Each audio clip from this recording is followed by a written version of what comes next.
اللہ کے نبی صلی اللہ علیہ وسلم کی زبان سے جو جملے نکلے وہ بخاری میں دیکھ لیجئے. آئے ابو الہیثم اللہ کی قسم واللہ واللہ اے ابو الہیثم واللہ لتسألن عن ھذا النعیم یوم القیامہ. جو نعمتیں تم نے پکا کر ہمارے سامنے رکھ دی ہیں, اللہ کی قسم قیامت کے دن ان نعمتوں کے بارے میں تم سے سوال کیا جائے گا. جو کام چند کھجوروں میں ہو گیا تھا پھر تم نے مزید اپنا بکرا ذبح کیوں کر دیا, اور جو کام آدھا اور 1 کلو گوشت بھی ہو سکتا تھا اس کے لیے تم نے پورا کا پورا بکرا ذبح کیوں کر دیا. لا تسالن علیہ وسلم رات کے اندر اٹھتے ہیں, کروٹیں بدل رہے ہیں, بستر پر آپ کو رات کی تاریکی میں نیند نہیں آ رہی ہے. آپ نے اپنی بیوی اماں عائشہ سے کچھ نہیں کہا, آپ نے اپنی بیوی عائشہ سے کچھ نہیں کہا. آپ نے دروازہ کھولا اور سیدھے گھر سے باہر نکل گئے. تھوڑی دور چلے تو آپ کو راستے سے چلتا ہوا ایک آدمی نظر آیا, کوئی آ رہا ہے. آپ اس کے قریب پہنچے, یہ سوچ کر اس کی طرف آگے بڑھ گئے اگر جان پہچان والا ہوا تو اس سے کچھ مانگ لیں گے, کیونکہ بھوک کی وجہ سے نیند نہیں آئی, کروٹیں بدلتا رہا اور گھر میں کھانے کو آج میرے کچھ نہیں رہا. چلو یہ آدمی آ رہا ہے, اس سے کچھ کہتے ہیں. رات کے اندھیرے میں اس آدمی کو پہچان نہیں پائے.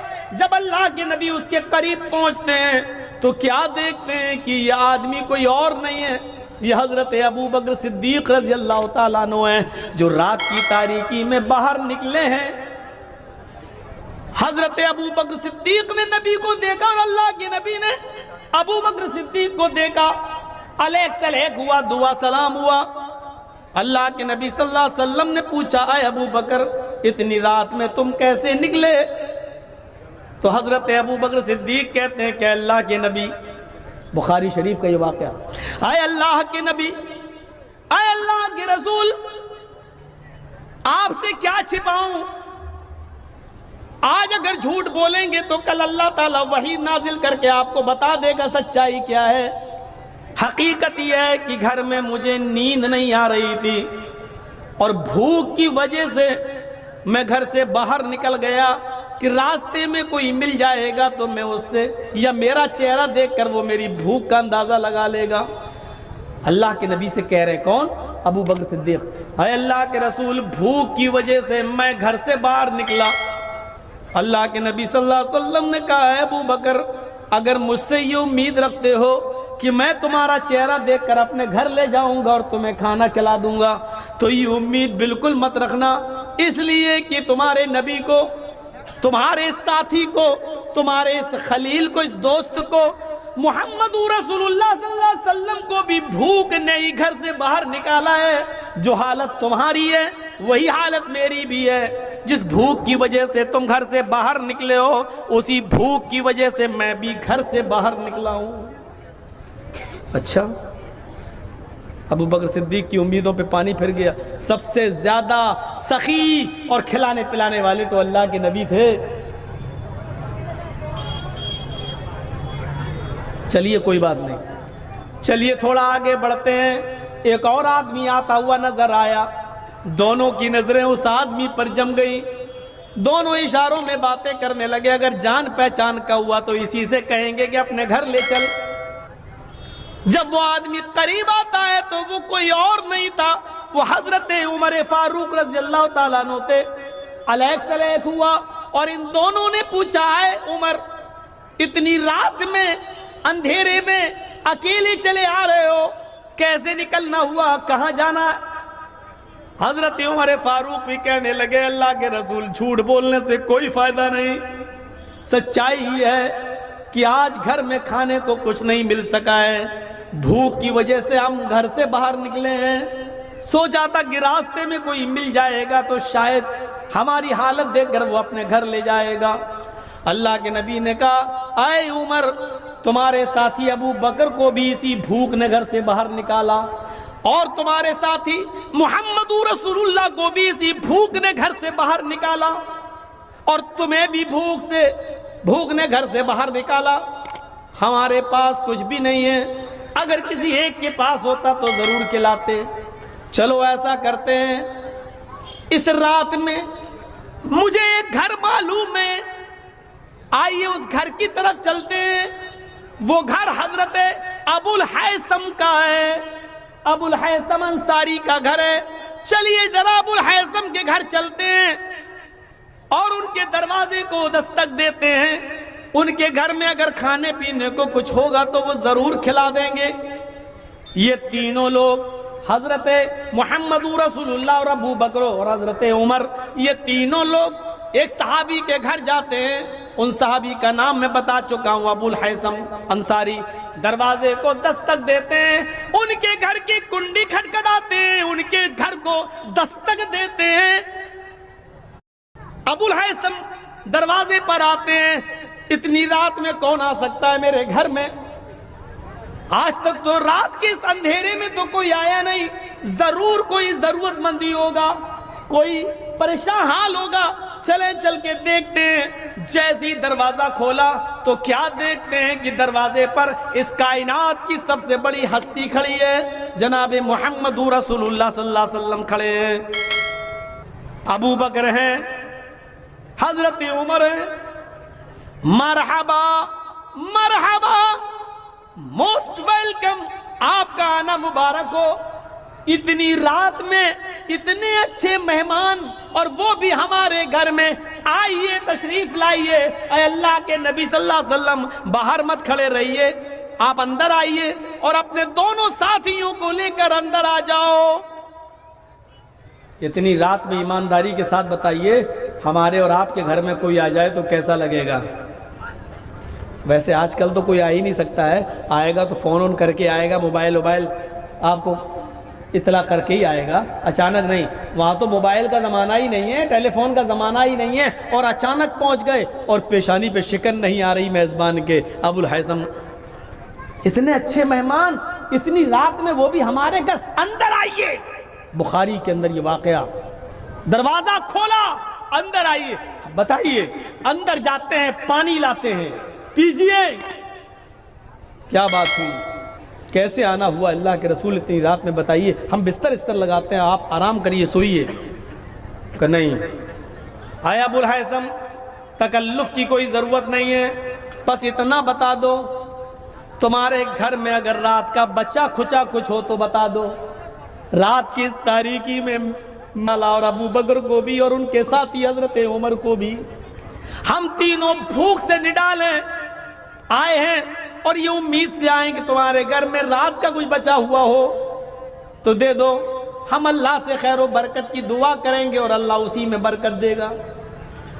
ابو الحیثم مسکراتے ہوئے کہتے ہیں، اے اللہ کے نبی، رات کا بچا ہوا تو کچھ نہیں ہے، رات کا بچا ہوا تو کچھ نہیں ہے، لیکن ہم اتنے بزدل بھی نہیں ہیں کہ گھر میں آئے ہوئے مہمانوں کے لیے کچھ انتظام نہ کر سکیں. بیٹھیے آپ، ابھی آپ کے لیے انتظام ہوتا ہے. اللہ کے نبی کو پتہ بھی نہیں. ابو الحیثم اندر جاتے ہیں، کچھ کچی اور پکی اور بیچ کی لے آئے اور کہنے لگے، اے اللہ کے نبی، تب تک آپ یہ کھجور کھائیے، آپ کے دونوں ساتھی ہیں، آپ لوگ کھجوریں کھائیے، میں ابھی آپ کے لیے کھانے کا انتظام کر دیتا ہوں.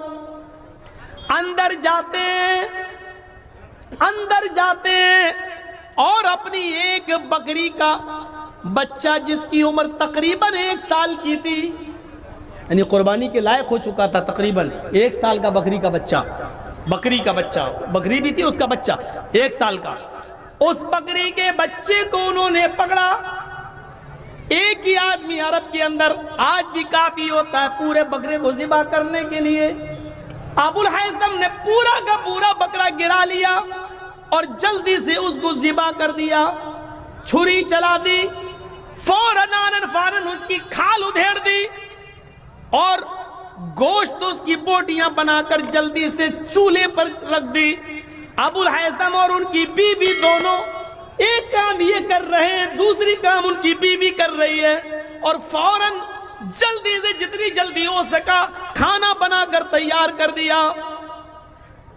اندر سے آواز آتی ہے، اے ابو الہیثم، اے میرے شوہر، دسترخوان لگا دیجئے، ہمارے نبی محمد رسول اللہ کو اور ان کے دونوں ساتھیوں کو دسترخوان پر بٹھائیے، میں سالن نکالتی ہوں اور گرم گرم روٹیاں بنا کر دیتی جاتی ہوں، آپ پردے کی اوٹ سے ان روٹیوں کو لیتے جائیے اور آپ نبی اکرم کو اور ان کے دونوں ساتھیوں کو کھلاتے جائیے۔ سامنے کھانا آتا ہے،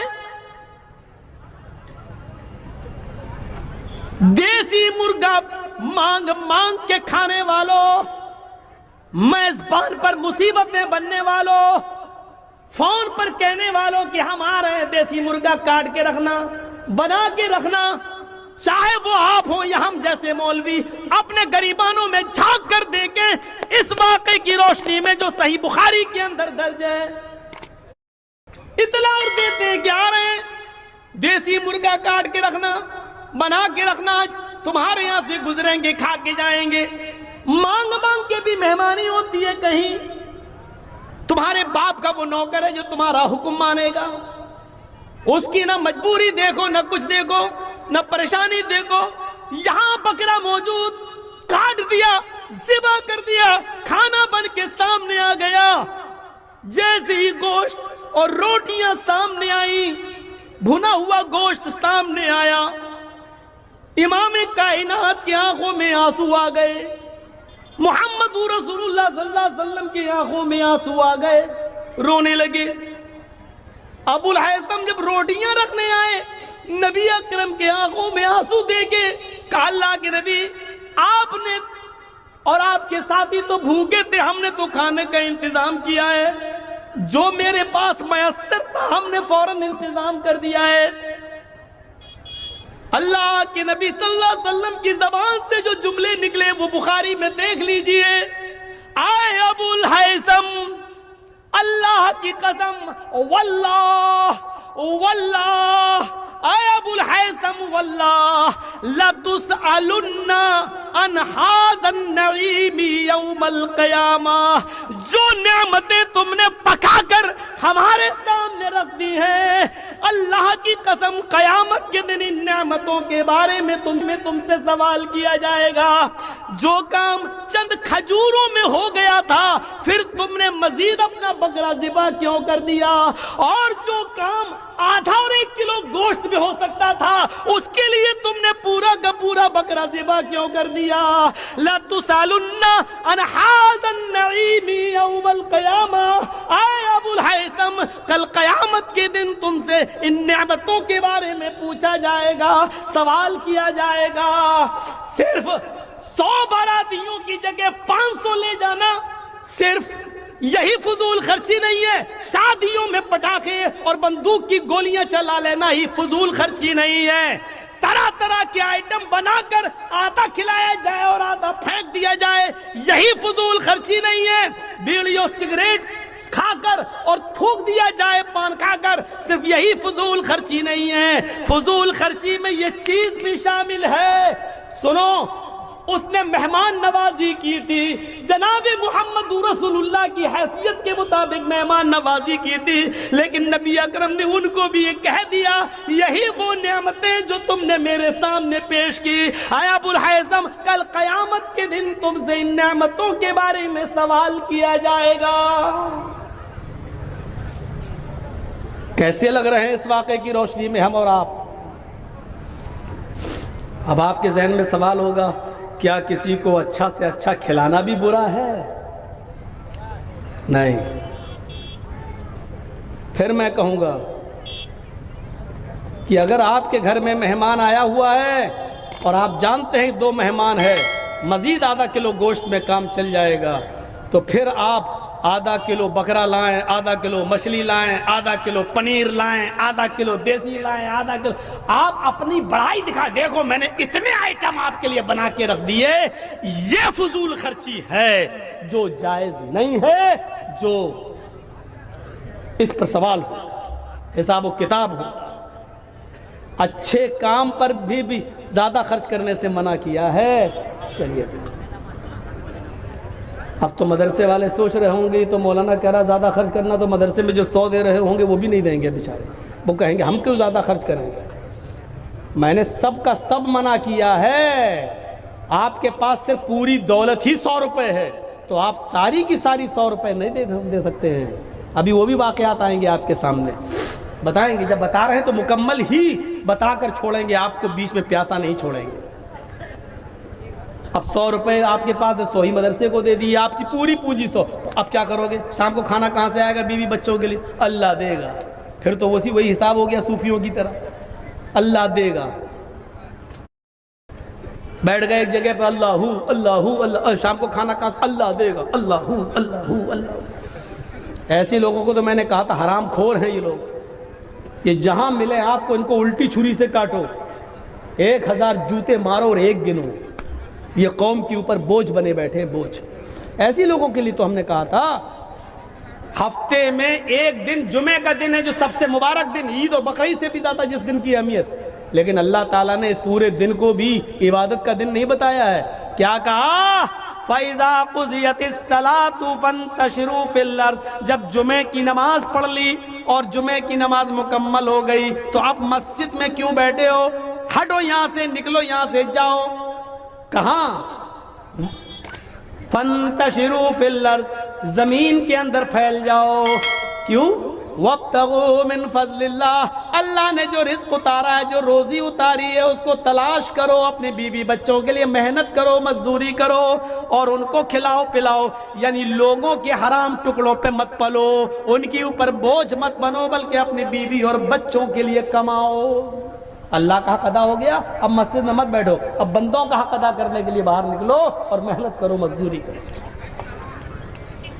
اب یہ بیٹھا ہوا ہے، اللہ سجدے پہ سجدے ٹھونکتا جا رہا ہے، اللہ اللہ سبحان اللہ سبحان اللہ، تسبیح رٹ رہا ہے، مالائیں جپ رہا ہے۔ ادھر دوسرے لوگ پیدا ہو گئے، رام رام رام رام رام رام رام رام، ادھر ہرے رام کر رہے ہیں، ادھر اللہ اللہ اللہ اللہ کر رہے ہیں۔ بہت سے ملیں گے آپ کو، ٹرینوں میں بھی مل جائیں گے، ہرے رنگ کی چادر لے کر بھیک مانگتے ہوئے صوفی لوگ، اور کہیں گے کیا فلاں کے نام پہ دے دو، فلاں پہ چادر چڑھا، یہ کرے وہ، ان کو دے دو۔ اور شکلیں قسم خدا کی ایسی ہوتی ہے، ان کی شکلیں ان بھیک مانگنے والوں کی، صوفی، اگر ان کا چہرہ اگر دیکھ لو تو قسم خدا کی کھانا کھانے کو دل نہیں کرے گا آپ کا۔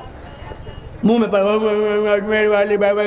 منہ میں تمباکو بھری، اجمیر والے بابا، ایسے ان کے منہ سے جملے تک نہیں نکل پاتے صحیح سے، چہرے پہ ایسی